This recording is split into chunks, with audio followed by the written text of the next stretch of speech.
Most people trying to get into medical sales are never actually told what works. They apply online, they wait, and then nothing happens. And then they think, well, I guess I just wasn't qualified enough. And that's usually not it. If we haven't met before, my name is Samuel. I've spent the last 20 years in the medical sales industry helping professionals get into medical sales positions with no sales background and not a single industry connection. And in this video, I'm going to go over 3 lessons that come up over and over again with real people that I work with who go through the process and get the job. All right, so number 1 is your resume. Now, I want to put this in context because everyone thinks that resumes are everything. And resumes are not everything. I can't stress that enough. I got to repeat that. Resumes are not everything. However, if the goal is to get inside the estate and get to the kitchen, and the estate is surrounded by a huge golden gate, the resume is the key to the gate. Now, once you get into the gate, you still got to get past, you still got to get to the actual home. You got to get past the dogs. You got to get past the distance. Let's pretend it's at night that you have to do all this and it's not lit. So you have to find your way. There's a lot of other things you got to figure out to get inside the kitchen, to get inside the home, to even get to the kitchen. But if you can't get past the gate of the estate, then forget about it. You know, if medical sales, if the job, the perfect job is right there in the middle of the kitchen and you can't even get into the gate of the estate, then as you know, you're never going to get to the kitchen. You're never going to get that medical sales job. And that's what your resume is. Your resume is that key to open the gate. So is it everything? Absolutely not. But is it critically important? Absolutely. So what does a resume need to have? Now, resumes have gone through so many processes, and with AI and ChatGPT and Gemini and Claude and all these different things, and hiring managers, some are very tuned in to all these modifications and some just want nothing to do with it. And they use AI to avoid having to get into the nitty-gritty of how to tell if this resume is authentic or not. At the end of the day, there are still some fundamental, for lack of a better word, basics that your resume should have that so many people miss.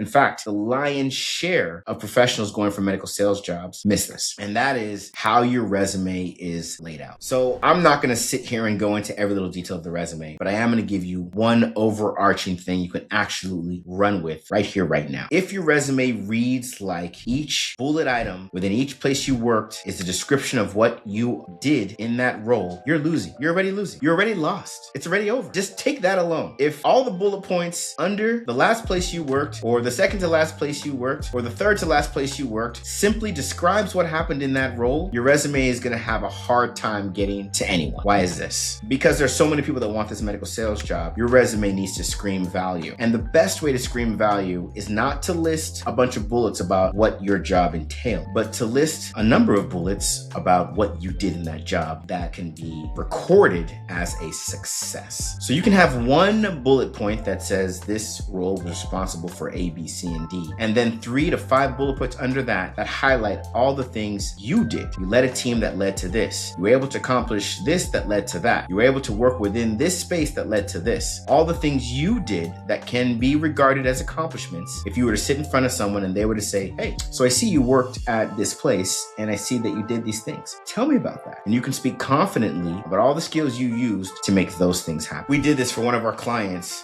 Carter Wolgamat. He was a fantastic student in our program, the Medical Sales Career Builder. And he had all the fixings, all the trappings, however you want to name it. He had a lot of amazing things going on, but his resume wasn't really representing how he showed up. We were able to make these changes to his resume to make it a medical sales focused resume. And right away, hiring managers were able to see his value. That ultimately led to the opportunities for him to interview, knock the interviews out of the park because we were working with him, and get the job of his dreams. By the way, if you want us to handle all of this for you, the resume, the positioning, the prep, the interview skills, and get you into a medical sales position within 120 days, click the link in the description and apply to the Medical Sales Career Builder. Number 2 is your LinkedIn profile. Now, the reality is, companies like Medtronic, Stryker, Boston Scientific, I can go on, they're looking at your profiles right now, but they're not looking at your profile right now if it doesn't have certain words in your profile. And when they finally get to your profile, it needs to be set up in a way that makes you seem like a serious candidate. Now, this is something that we work on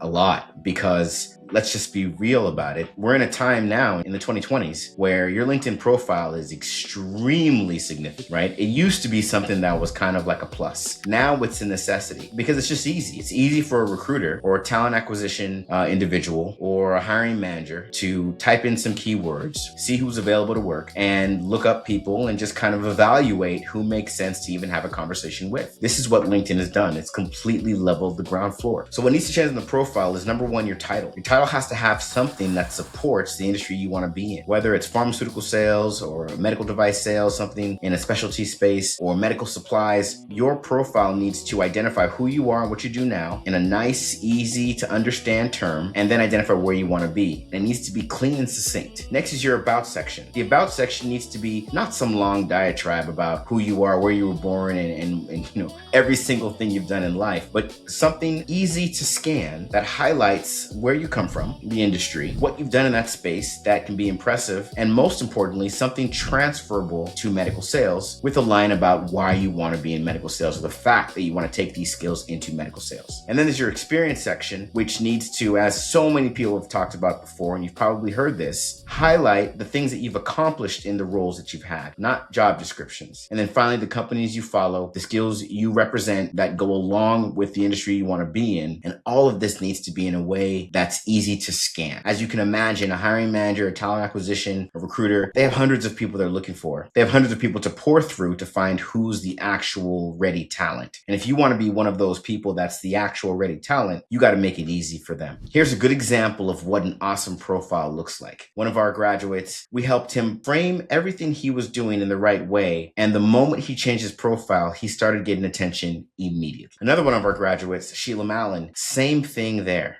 And number three, how you walk into the interview. Now, a lot of people, to my disbelief, even today, a lot of people still say, you know what, I'm just going to be myself. I'm going to give them all I got, and it's going to be what it's going to be. That might feel good. I think the reason why I hear people say that is because it de-stresses them, right? It gives you the ability to relax. It gives you the ability to take some of the pressure off going into an interview, let the nerves calm down a bit, and try your best to be your authentic self. And of course, you want to be relaxed in an interview. You want your personality to shine in an interview. You don't want to be too nervous. You don't want a lot of pressure because that just gets in the way.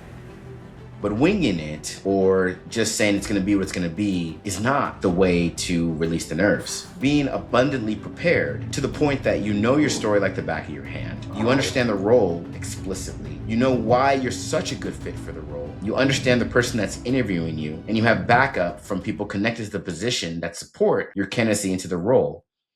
That's what helps you release the nerves and be your authentic self. It's the preparation, and not just learning, but the practice of what you've learned. A lot of people prepare, but they don't practice their story. They don't practice what they're saying. They don't practice how they come off. They don't, and more importantly, they don't even understand how to practice these things. And they show up into the interview and it just falls apart, or it doesn't go anywhere, or they hear crickets after the interview, or they get that tried and true, thank you, we'll be in touch.